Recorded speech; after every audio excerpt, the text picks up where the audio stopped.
ठाणे महापालिकेमध्ये प्रशासकीय राजवट सुरू आहे, त्यावर संपूर्णपणे राज्य शासनाचं नियंत्रण आहे. महापालिकेत लोकप्रतिनिधी नसल्यानं, प्रशासन नागरिकांची समस्या ऐकून घेत नसल्यानं सर्वसामान्य जनतेला प्रचंड मनस्ताप सहन करावा लागतोय. ठाणेकर नागरिकांना खड्डेमुक्त रस्ते, पिण्याचं पाणी, घनकचरा यासारख्या मूलभूत सुविधा मिळणं देखील मुश्किल झाले. पालिका स्वतःची कचराभूमी नाही, त्यात शहरात कचरा कोंडी झाल्यात. काँग्रेसच्या वतीनं महापालिका मुख्यालयासमोर धरणं आंदोलन करण्यात आलं होतं. या आंदोलनास प्रदेश सरचिटणीस, ठाणे प्रभारी चंद्रकांत पाटील, प्रदेश सचिव संतोष यांनी प्रामुख्याने उपस्थित होते. यावेळेला चंद्रकांत पाटील म्हणाले की काँग्रेस पक्ष निवडणुका होत अथवा न होत सर्वसामान्यांच्या प्रश्नावर सातत्यानं आवाज उठवत राहणार आणि सत्ताधारी आणि प्रशासनाचा भ्रष्टाचार बाहेर काढणार. यावेळेला शहराध्यक्ष विक्रांत चव्हाण यांनी सांगितलं की मागील 10 दिवसांपासून शहरातील कचरा पूर्णपणे उचलला जात नाही. सत्ताधाऱ्यांच्या संगनमतानं 10 वर्षाच्या निविदेचं नियोजन करणारे प्रशासन 10 दिवसाचा कचरा उचलू शकत नाहीत. हे पालिकेचं तसंच सत्ताधाऱ्यांचं अपयश आहे. गेली 25 वर्ष सत्ता असून कुठलीही ठोस उपाययोजना करू शकलेली नाही.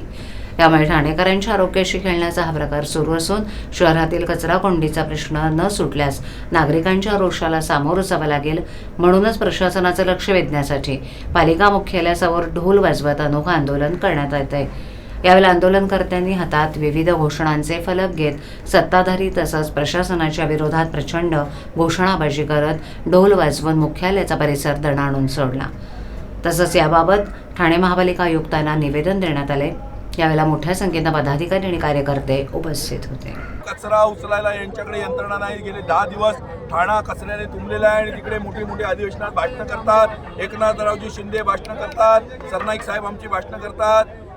मात्र या ठिकाणी महानगरपालिकेला वाऱ्यावर सोडलेलं आहे, ठाणेकरांना वाऱ्यावर सोडलेलं आहे. पैसे वाटून इलेक्शन जिंकले आणि आता तिकडे निधीचं वाटप करतायत. मात्र ठाणेकर बेहाल आहेत. क्लस्टरमध्ये दादागिरी चाललेली आहे, गोरगरिबांवरती दडपशाही चाललेली आहे, SRA मध्ये दादागिरी चाललेली आहे, शासकीय निधीचा बट्ट्याबोळ आहे, बढत्यांमध्ये भ्रष्टाचार झालेला आहे, शैक्षणिक भूखंडांमध्ये भ्रष्टाचार झालेला आहे, ठाण्यात वाहतूक कोंडी आहे, ठाण्यात पाण्याची समस्या आहे, ठाण्यामध्ये मेट्रो बेहाल आहे. 2035 पर्यंत मेट्रो होणार नाही. फक्त कलर रंगवलेले आहेत पिलर. बिल्डर लोकांना घेऊन कॅबिनमध्ये बसतात. बिल्डर लोकांसाठी मेट्रो पिलर रंगवलेले आहेत. मेट्रोचा पत्ता नाही, त्यांचे फ्लॅट विकले जावेत, त्यांच्याकडनं पैसा गोळा करतात. अजय अशर सारख्या बिल्डरला हाताशी धरतात आणि संपूर्ण ठाणं लुटून आता विधानसभेत मोठी मोठी भाषणं करतात. शेर का बच्चा, अमुक का बच्चा.